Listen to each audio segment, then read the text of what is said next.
I mean, we're obviously here really early, that's for a reason. We're all super excited to see him. It's like surreal you're gonna be here. I think it's just so cool to have someone like Trevor Noah on campus. Well, Trevor Noah's I feel like he's super influential to at least to our political knowledge, especially for me. I would grow up watching him on TV. He's just such a funny and smart guy, and he uses his knowledge in such a great way, and I'm just excited to see it. Guy's very funny, and I like how he blends everything together.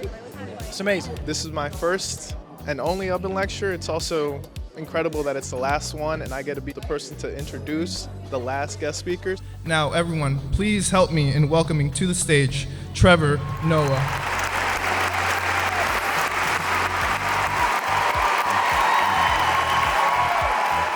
Standing next to Taylor Swift or Jay-Z or Bad Bunny or any of these people, that wasn't like a dream of mine in my life. My biggest dream, I promise you now, my biggest dream was to be able to buy ice cream whenever I wanted to. I'll always buy more ice cream than I need just to be yeah, I made it. Yeah. I was Yeah. gonna say, do you feel like you're there? You've reached that point? That's my thing. That's good. It's just ice cream.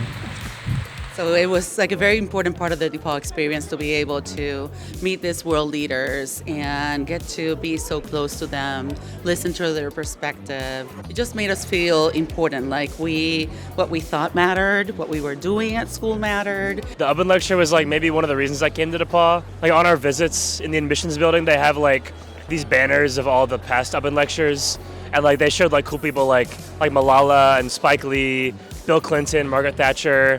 So just a lot of influential people. Knowing that those people came to DePauw just made it seem very prestigious. So kind of sad that this is the last one. Our careers ending along with this lecture series really feels like a perfect bow on the last 4 years. It's sad that it's coming to an end, but I'm really glad I get to see this last one and get to say that I've been to an Ubben Lecture, which is a big part of DePauw's history. The gift and curse of being human is the fact that we are able to overanalyze. What does it mean? Who am I? Am I a comedian? Am I a professor? Am I a teacher?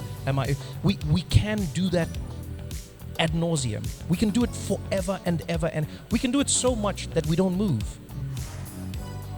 And then when we look at every other species on this planet, they don't seem bogged down by this.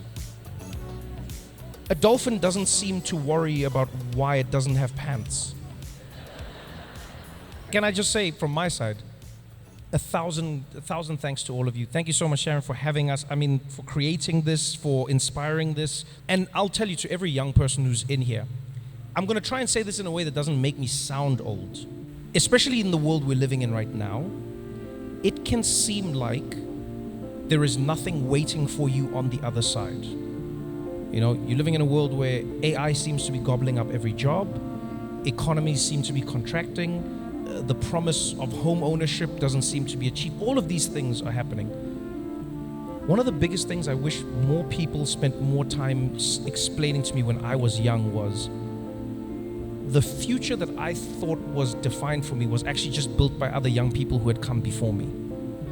There's a reason all revolutions have been led by young people. There's a reason the greatest scientific discoveries come from young people. Everyone sees Einstein as an old man. People forget all his great work came when he was young. But I wish someone had really spent more time telling me that you're genuinely the architect of the world that you wish you lived in. Try to remember that, please. I beg you.